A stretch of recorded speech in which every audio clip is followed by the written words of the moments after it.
And welcome, folks, to a live edition of the Michigan Recruiting Insider live from Charlotte, North Carolina, site of the announcement of one Mr. Jadyn Davis as he prepares to announce his decision between a final group of Michigan, Ohio State, Tennessee, North Carolina, and Clemson. And this has been a recruitment that has been long in the making, right? Michigan, entered this with force last spring, and it culminates in this decision today. Joining me to preview, to look ahead, and to talk about all the happenings in Michigan recruiting leading up to this announcement today is none other than Mr. Steve Lorenz. Steve, how are you? Good, Sam. Yeah, it's been a long recruitment, but not like in the dramatic, crazy way I think that some people have maybe tried to build it out to be, right? I mean, it kind of feels like it's been Michigan's to lose for a while. There's just been maybe a couple little tiny speed bumps in the road, but otherwise, yeah, this should be a big day for Michigan, the staff, the fans, and for the recruiting class. Yeah, we got some fans saying, good to see Steve on camera. It's the occasion, right, Steve? You got to be on camera for this occasion, right?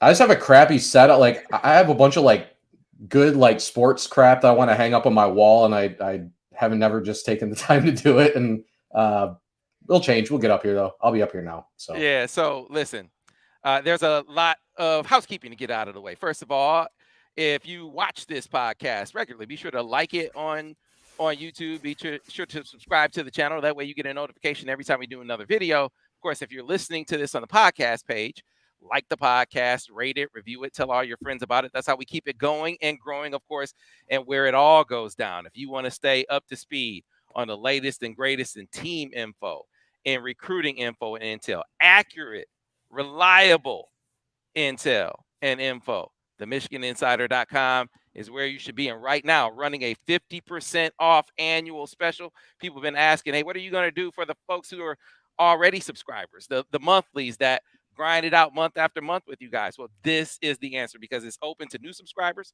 The 50% off annual is also open to the monthly subscribers as well. So if you haven't subscribed, now's the time. If you currently subscribe, now's the time to upgrade to annual. But Steve, as I said, let's set the stage for this decision today, this announcement today for Jadyn Davis. I first made it down here to Providence Day last spring, late April, I think it was. Came out watching these guys warm up. Very clear he's a top prospect. They're loaded with top prospects. You got Channing Goodwin at receiver. You got Jordan Shipp at receiver.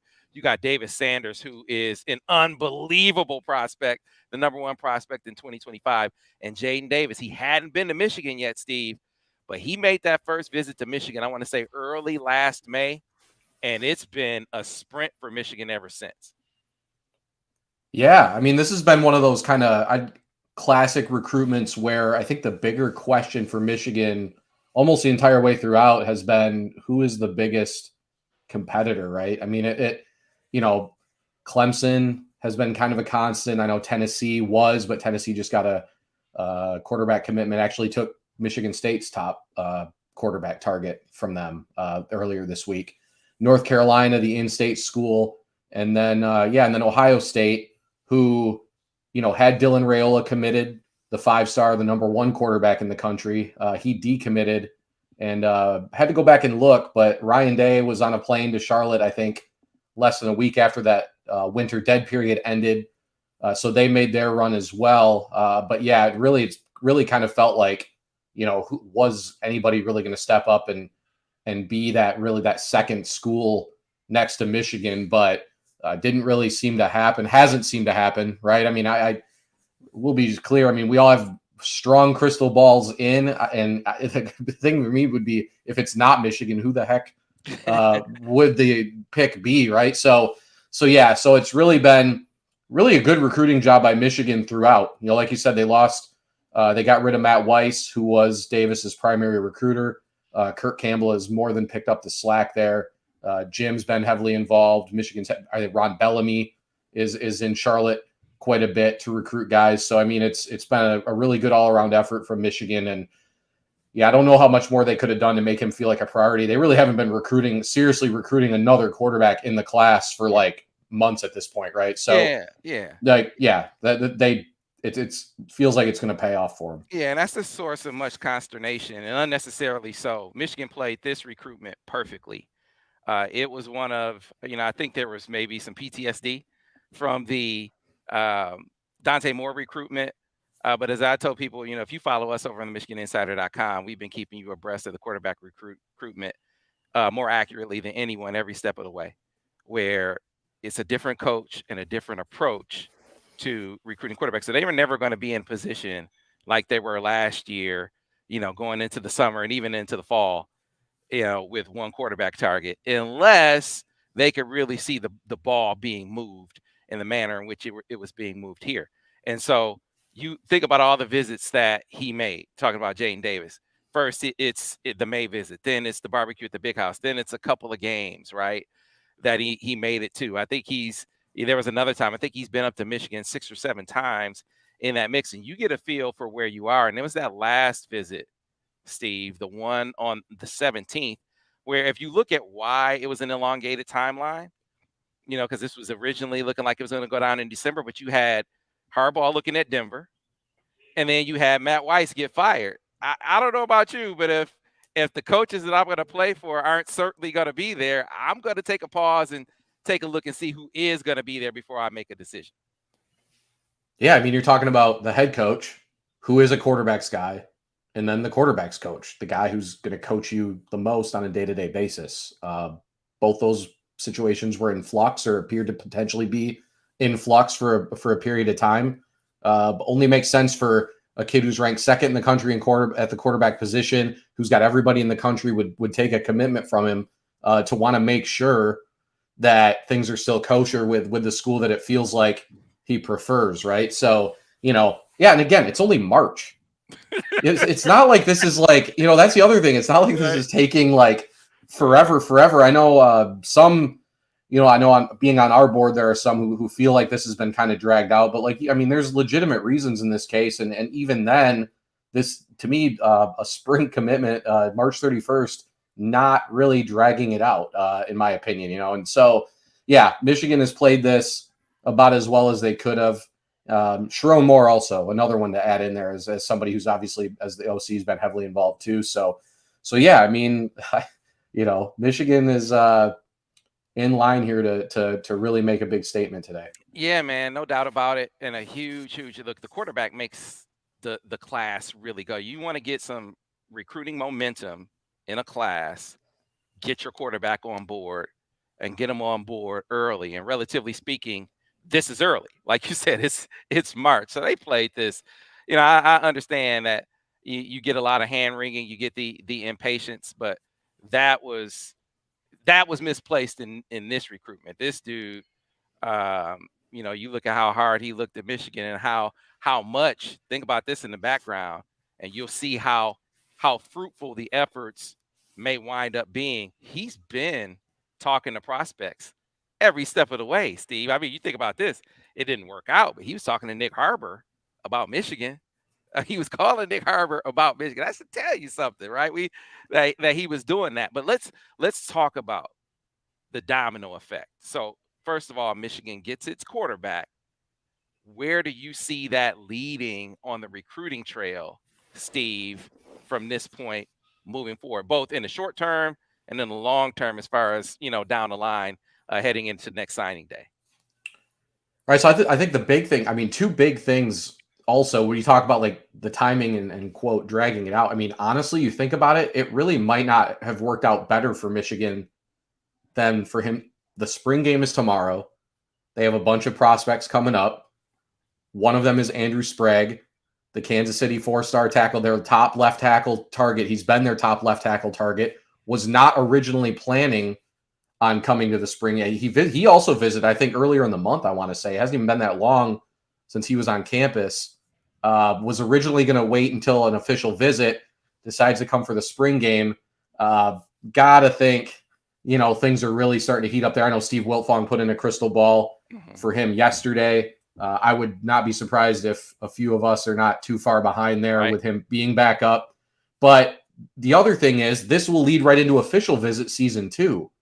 So, you talk about the visibility that that momentum, I guess that you'd say, is that Michigan could have coming out of this commitment will lead right into a period of time where they're going to be hosting a lot of their top guys. So yeah, Andrew Sprague, definitely one. Blake Frazier, offensive lineman out of Austin, Texas. We've talked about him a few times. The legacy. He's another guy to watch. Jake Guarnera is the guy that I think it feels more and more like he's their guy at center. I know Walt Claire Flynn out of Georgia is another one who actually has the direct connection to Jadyn Davis too.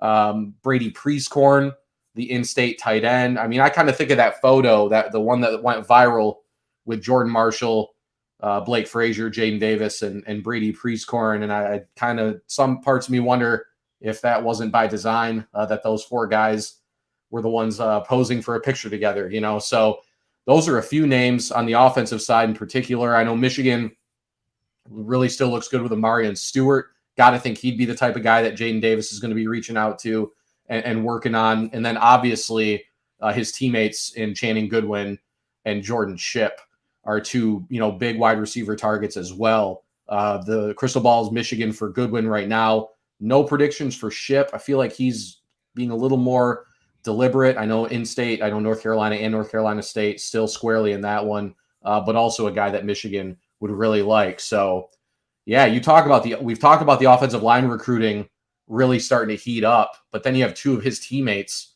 Jadyn Davis's teammates are like the top targets at receiver, and then the in-state tight end who, honestly, Prieskorn's another one where it's kind of hard to figure out who the primary competition is. You know, Penn State, I think, was a school that was in there, but they just took a commitment from another tight end. They may want another, but I know in talking to some around Penn State that they think Michigan's the school to beat for Prieskorn as well. So, you know, there are a lot of dominoes that could fall after this, and honestly, maybe not too far into the future either. Right? I mean, feels like there's a lot of guys that they're in really good position with. It may just be a matter of when and not if with some of these guys. Yeah, you mentioned a couple. I put out a piece earlier this week on Andrew Sprague. You know, there are a couple of guys in this class that just don't talk a lot to the media, so you got to do a lot of digging to kind of figure out what's going on. Prieskorn is one. Like, you got to go see Brady in person, which we've done, right? I went to one of his games. Bryce just went to his basketball game. That's how you get a feel for what's going on with Brady. I think the biggest competition, Ohio State and Penn State. But as I mentioned in the last one, I mean, can Ohio State really say they have a better tight end record than Michigan? No. And when you look at Penn State, all right, they got a lot to tout. Penn State has a lot to tout with the tight end position, but none of the guys that coach their tight ends are there anymore. Hell, Kirk Campbell is the last vestige of the, you know, the tight end prowess over there with that version of the offensive staff. So I think Michigan just has a lot of cards to play with Brady Prieskorn, but I think they're closer with the offensive line, and you just talked about it. I put out a piece earlier this week on Andrew Sprague, really feeling like they're trending, as you pointed out with Steve Wilfong putting out a crystal ball. I'm very close. I want to see how this visit goes. Max Anderson, who you've talked about being a guy that they're trending for, but Blake Frazier to me is a lot. If you watched last week's episode where we talked about Aaron Childs, right? You heard Aaron Childs' dad come on, and he was like, man, Aaron was ready to commit right now. And I had to tell him, slow your roll, young man. We got to do our due diligence in recruiting, right? We want you to see some places. We want to make sure you have something to compare it to. We want to make sure that you are making a hasty decision, right? You know, parental guidance there. It is my gut tells me that the same thing's going on with Blake Frazier. That's what my gut tells me right now. I think they are very close to Blake Frazier. And so what you start to wonder, Steve, is if one offensive line domino falls, does that make another offensive line domino fall? And then does that make another? You start to ask yourself how many they're going to take, because I do think there could be some not Michigan applying pressure, but the circumstance applying some pressure to maybe move up their timeline. 100%, right? I mean, there's other guy, Michael Uini, the kid out of Copperas Cove, Texas, is one where we actually moved him down, and then come to find out there's reason to believe Michigan's either running first or second in that one. We're talking about a top 150 offensive tackle. You have Brandon Baker, the number one tackle in the country, is slated to be on campus sometime in the near future. I can't remember the exact date, but is going to be on campus in the near future. yeah, there are only so many. I think I actually just saw on the board before I got in here, Anna Adams now, who does our Clemson, posted some intel on Clemson, and every offensive line update had Michigan in there. And one of their commenters said, "Is Michigan taking 10 offensive linemen this cycle or what?" Right. But that's kind of what it feels like in covering it, where it might end up being a mad scramble to take spots that are open, because they can only take so many. I know we've told people on our board, there are going to be there might be a couple of really good players that Michigan could have gotten that don't end up in the class, just because this is what 2 Joe Moore awards in a row should do for you on the recruiting trail, right? You may have to shut out some good players. We see, talk about Ohio State. They do it at the receiver position pretty consistently. They're always getting really good receivers. There's good players that don't commit there. That's where Michigan feels like they're at right now on the offensive line. So, yeah, I have a crystal ball in for Max Anderson, another Texas product. And yeah, then Andrew Sprague, I don't, but Blake Frazier I do as well. And also mentioned the other day, close on Guarnera, who I mentioned earlier, who projects to like the true center position.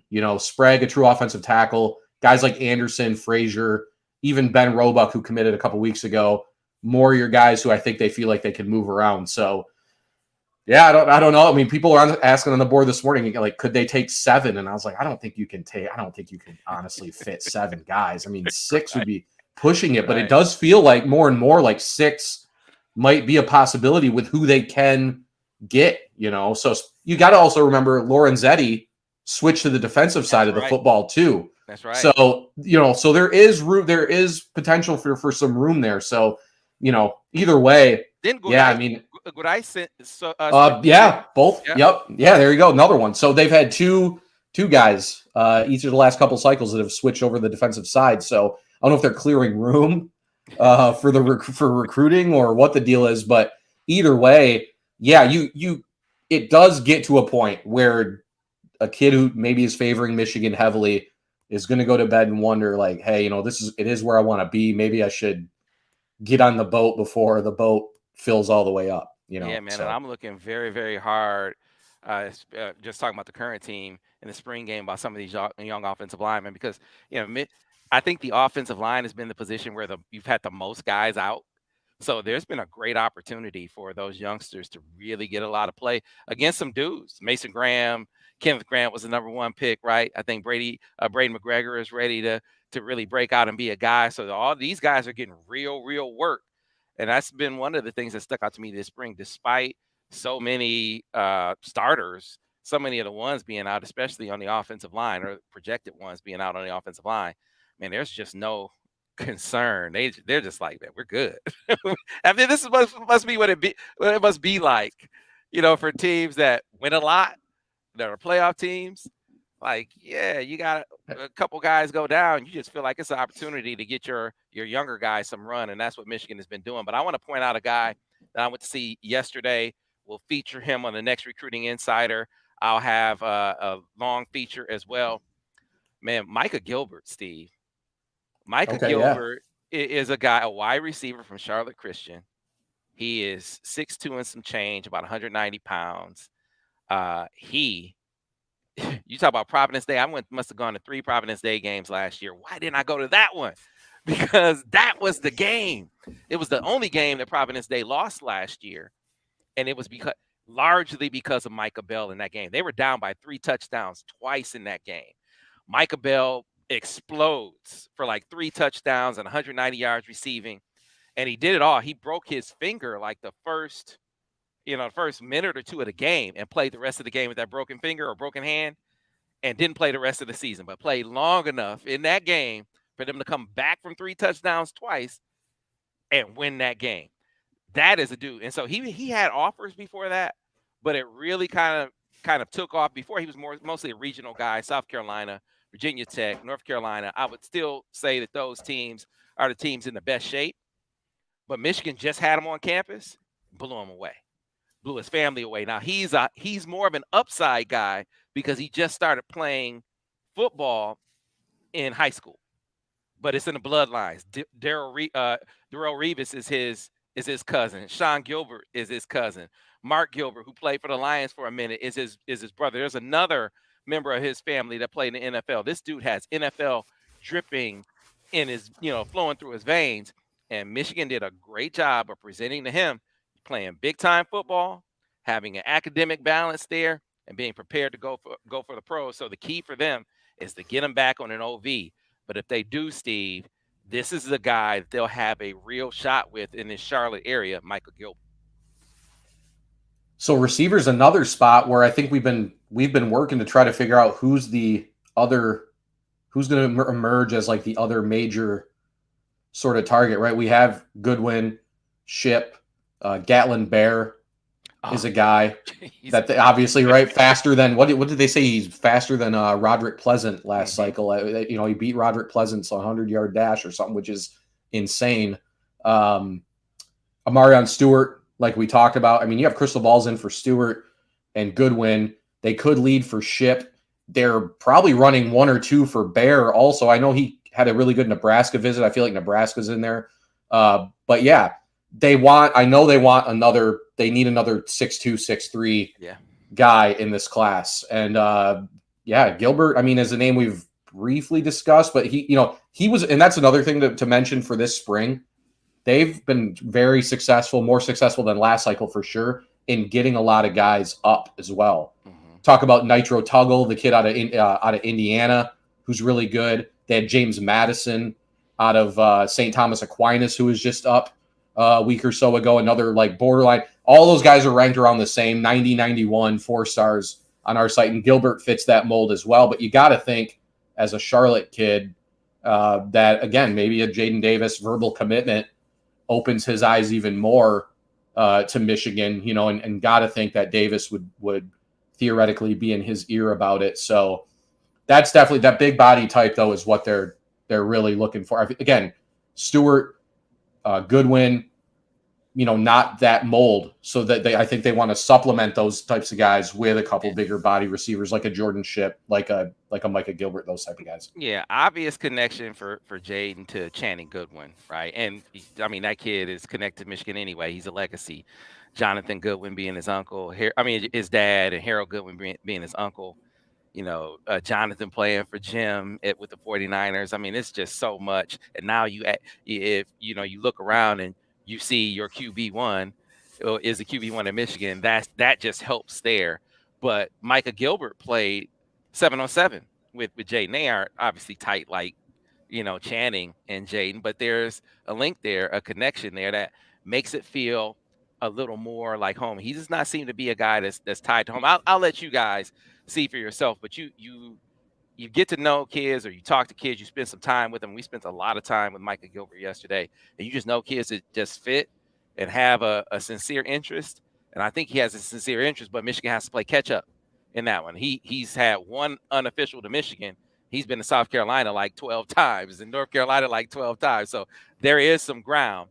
But you mentioned Amarion Stewart. I think Amarion Stewart's the guy at the top. I mean, he's the dude. And I'll go back to last spring to the barbecue where Amarion Stewart lit it up, right? They put him with Jadyn Davis that day.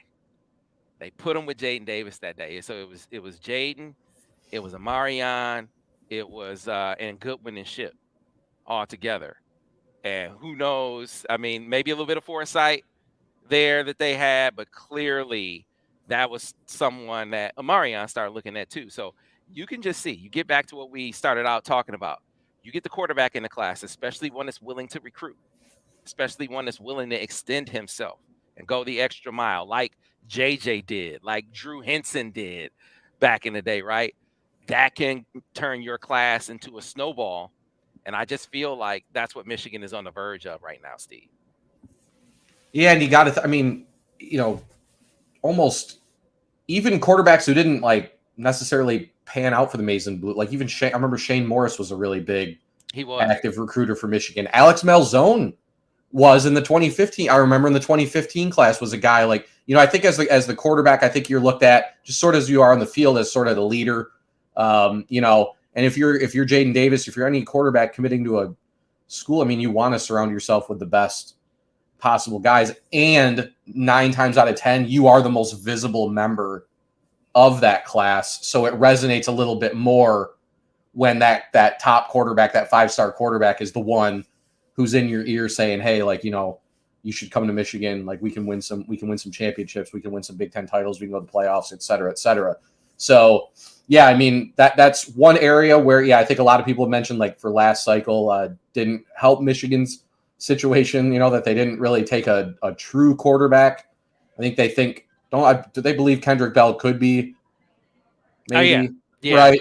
But again, they took him very late anyway. I mean, that wasn't going to make a big, there wasn't going to be any type of domino effect with that commitment. But either way, I mean, yeah, it goes without saying, that you don't even have to be like super highly ranked as the quarterback to kind of take the lead and be the guy. But to be a highly ranked guy, it's obviously not going to hurt Michigan at all in any recruiting race that they're in, to have a guy, he's gonna announce his commitment on ESPN. I mean, this it's gonna blow up in a big way. So to have a guy like that recruiting on your behalf alongside a reinvigorated staff, it feels like in 2024, is this just feels like. Tell me if you agree, Sam. I feel like right now, heading into the spring, I mean, there hasn't been this much excitement around Michigan, just strictly from a recruiting standpoint, in quite a while. I mean, they've had good stretches, they've had good classes, but things just feel a little bit differently than they have in at least the last few years. It's all that stuff is starting to come to fruition. Michigan's got 2 Big Ten titles. They've gone to the playoffs. They're still producing all the pros that they always have under Jim Harbaugh. It's like things are finally starting to kind of come together for them, and it feels like they're on the verge of doing some really big things on the recruiting trail.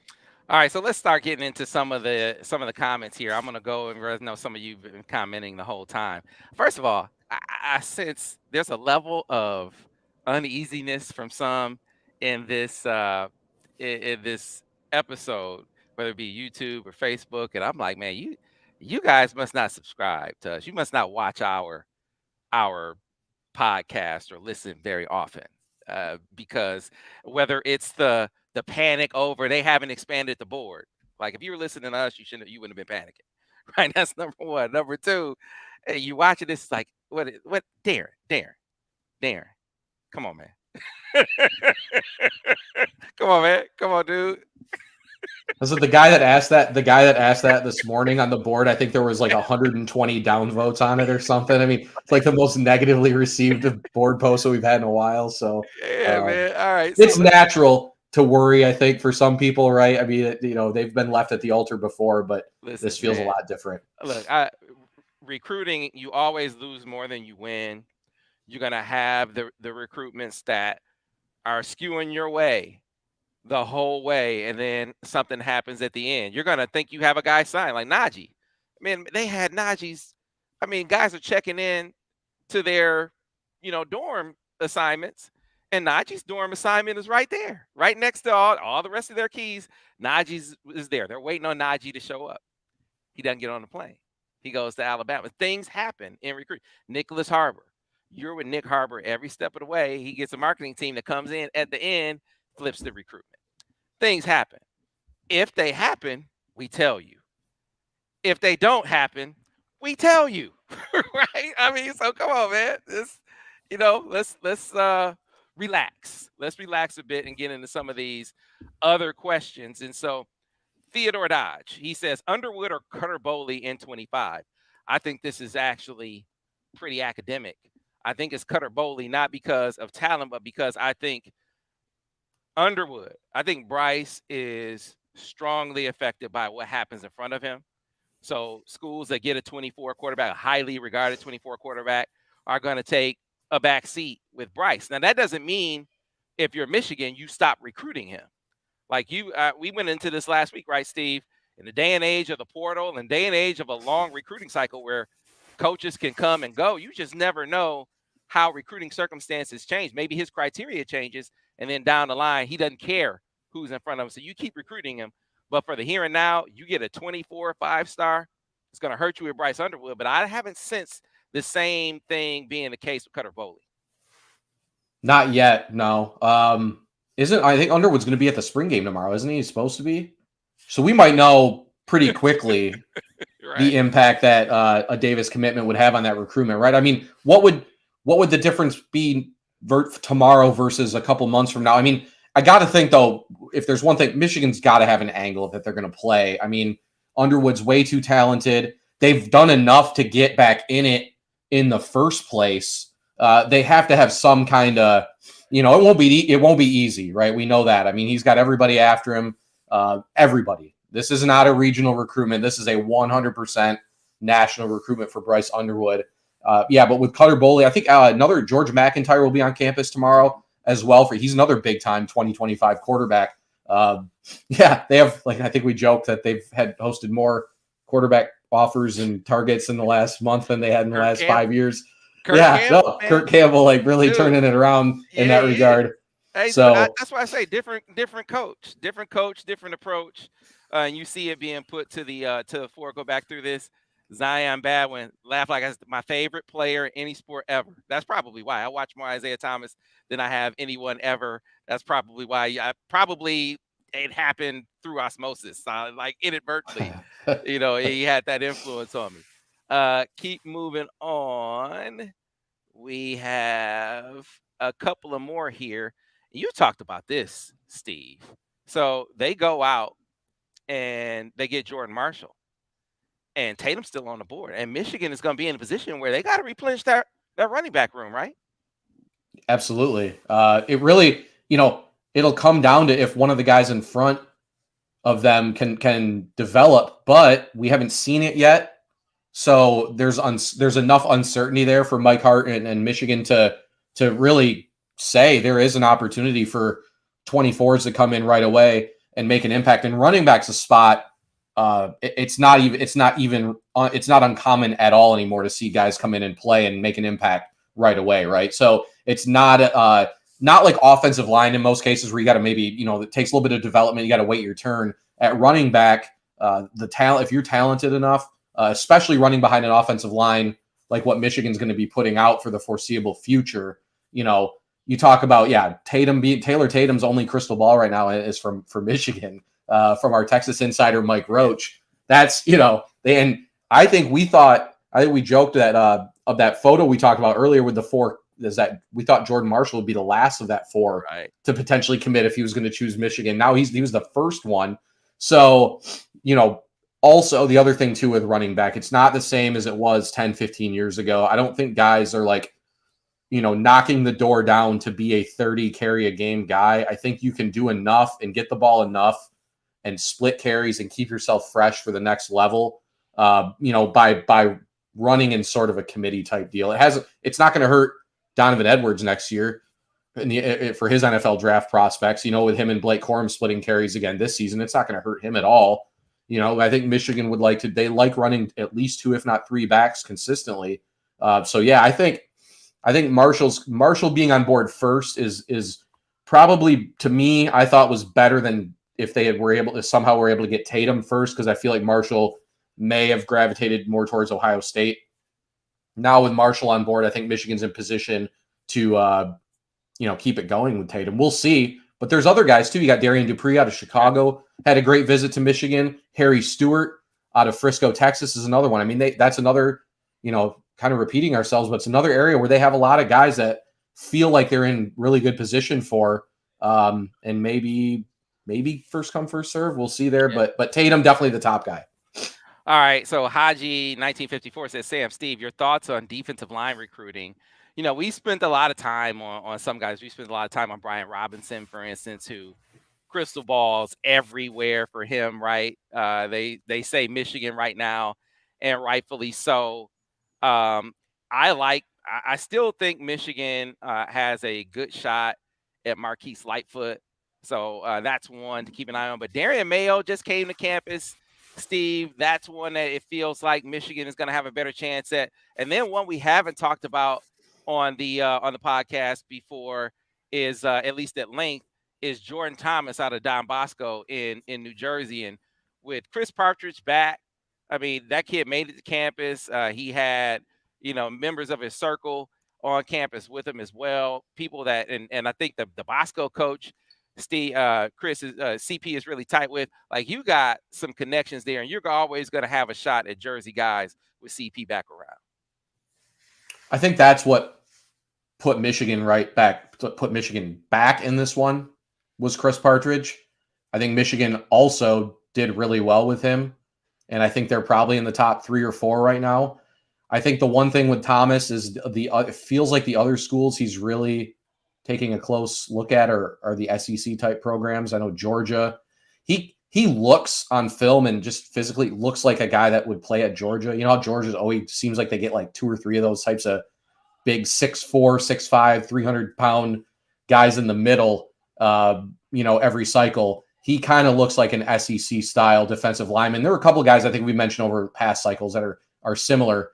But yeah, no, Partridge really kind of changed the game here. I agree on Marquise Lightfoot. I think him and Darian Mayo are the most gettable top guys for Michigan. They're still in it for Dylan Stewart. They're going to try with Elijah Rushing, the 5-star out of Arizona. But of the guys they really, really, really want, it feels like Mayo and Marquise Lightfoot are the guys that they are really going to have the best shot with. I mean, Lightfoot's recruitment's gone really national as well. I know Michigan was one that it has, right? I mean, remember when we first interviewed him, it was like Michigan was like his 5th or 6th offer. I want to say now he just got offered by Texas yesterday. He's got USC, he's got Ohio State. I mean, he's got a lot of them. But that's another area, Chicago area, where Sharon Moore, Michigan, Mike Elston have done a really good job in. So, they're going to have a great shot there. And then Mayo, out of good counsel, Michigan leads for Aaron Childs.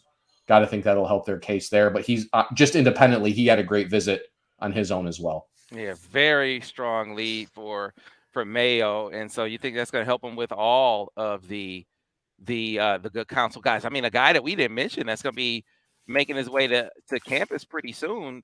Getting back to receivers, you might have mentioned him, Steve, but Elijah Moore is one that you think about the opportunity to really get in, even get a foothold in the school. And that's a guy that, Michigan is sort of hovering for. And I could really see them making a move with once they get in deeper with him, getting them on campus.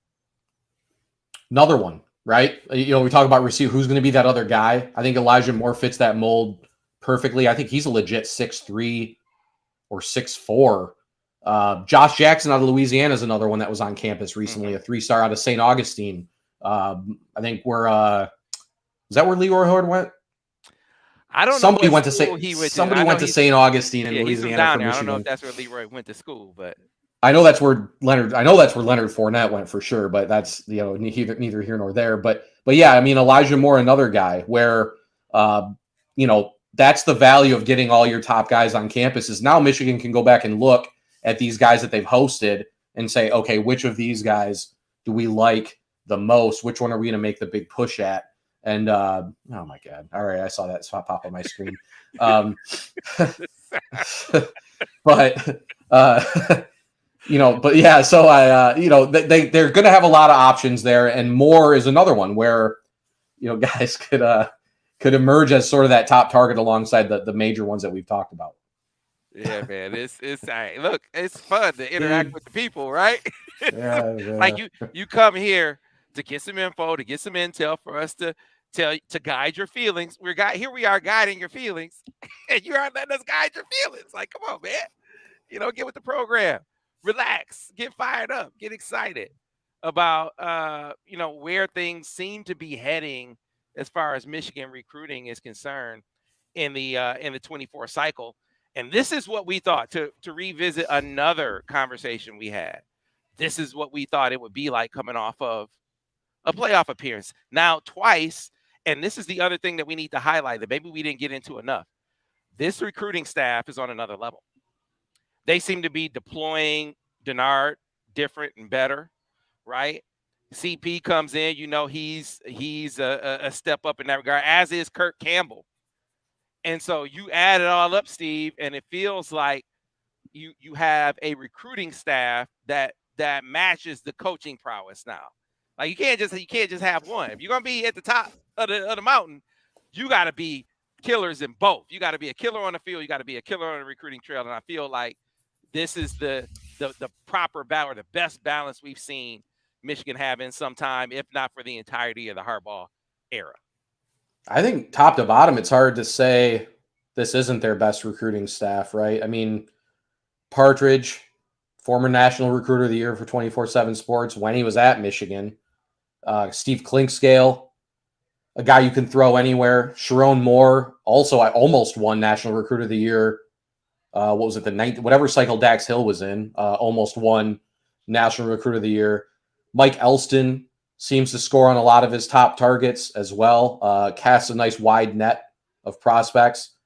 Mike Hart's already gotten his top target this cycle in Jordan Marshall, and is in, like you said, crystal ball for the other one in Taylor Tatum in Michigan's favor. Jay Harbaugh, obviously another, one that never gets enough credit for what he does. And then, like we mentioned, Ron Bellamy as well, being involved in the Jadyn Davis recruitment. I think he's the area guy in Charlotte for the most part, and is a guy that's been down there as much as anybody. And again, we just talked about 5, 6, 8 receivers that Michigan either lead or has hosted or possibly leading for. So it's the Kurt Campbell thing, we talked about that quite a bit, the upgrade they made in the recruiting side of things in that regard. So it is from top to bottom, it just feels like Michigan's most aggressive and passionate staff. Half of the battle in recruiting at the college level is passion based. I mean, you gotta want to recruit because it's a huge part of the job. And it just feels like Michigan's got a lot of guys now that are willing to go grind and willing to go to bat, not just at their own position, but for any kid that Michigan's looking to get. Yeah, so this is obviously the Jadyn Davis episode, but I mean a co-bill, if you will, the Steve Lorenz episode. As Robert Rady says, it's good to see Steve. Yeah, all right. It's good to see Steve Lorenz, man. So the cat, I usually let the kitten is kind of a pain in the butt. I usually, she's been good. She hasn't even come in here actually, but she tends to want to crawl on the keyboard and stuff like that. People need to take their cues from your cat, Steve. The ones that are in this episode, and they're like, "Oh my God, what if this goes the wrong way? Oh my God, what if he picks it up?" It's like, relax, like Steve's cat, please. They can go sit. Yeah, go get out it. Go in the other room. Yeah, no. All right. Well, here's one. I'm sorry for not getting to this question sooner. Seth Floyd said, "What about Justin Scott? I wish I could give you reason for optimism there, Steve. I just think that is a huge hill to climb for Michigan at this point." No, that one turned into a weird one. I mean, it looked like he was going to commit to Notre Dame, and then they had a weird visit there. So it was like, then things were open again, but now it kind of looks like it might be Notre Dame again. I know Georgia and Ohio State have been mentioned too. That one feels like one that might go back and forth quite a few times before a decision is made. And history says those guys do not end up at Michigan. So great player. I think I saw Allen's write-up. He's the highest ranked D tackle in the Midwest in like 10 years or something. I mean, he's a unicorn in that regard. I mean, you don't see guys in the Midwest that are, that the beasts up front in the middle. So great player, but I don't see him end up at Michigan. Hey, Ruth, we love you. John Green, hey, love you as well. See, John gets it. He said, it feels like Christmas morning, almost here. There you go. You go down and you're going to get a gift on Christmas, right? I mean, there you go, John. That's how you're supposed to be at a time like this, especially when Michigan has done so well with this recruiting through the twists and turns of this particular recruitment. So listen, folks, the folks are dialing in, are filing in to the announcement. If you want to watch it live, we cannot carry it live. I would have, of course, but ESPN has an exclusive on airing it live, so you can watch it at 1:30. But hey, you might want to stick around your computer. There's going to be plenty of things to look at over on the MichiganInsider.com. If you aren't already a member, now is the time to get signed up. 50% off an annual subscription, and it's even open to you monthlies who've been saying, what are you going to do for us? Well, this is it. You can upgrade from monthly to an annual for 50% off, so it's open to you as well. If you like watching us on YouTube, like the video, subscribe to the channel. You'll get a notification every time we do another video. And then, of course, over on the podcast page. Like the podcast, subscribe, tell all your friends about it so they know where to find us. That is how you can support the show and keep us growing, and keep us doing what we do. So we're going to sign off. Be sure to check out the announcement and all the coverage that's coming. Who knows? We might go live again a little bit later. I'm just saying, even if we don't go live, we might have some more videos for you a little bit later. So just stay tuned to the Michigan Insider. Steve, great to see you, buddy. And Yep. I'll be checking in with you in a couple hours or so, all right? Sounds good, Sam. All right, to the rest of you, we'll see you over at themichiganinsider.com. Thanks for watching. We'll see you next week. All right, no, we'll maybe see you in a couple hours. There you go.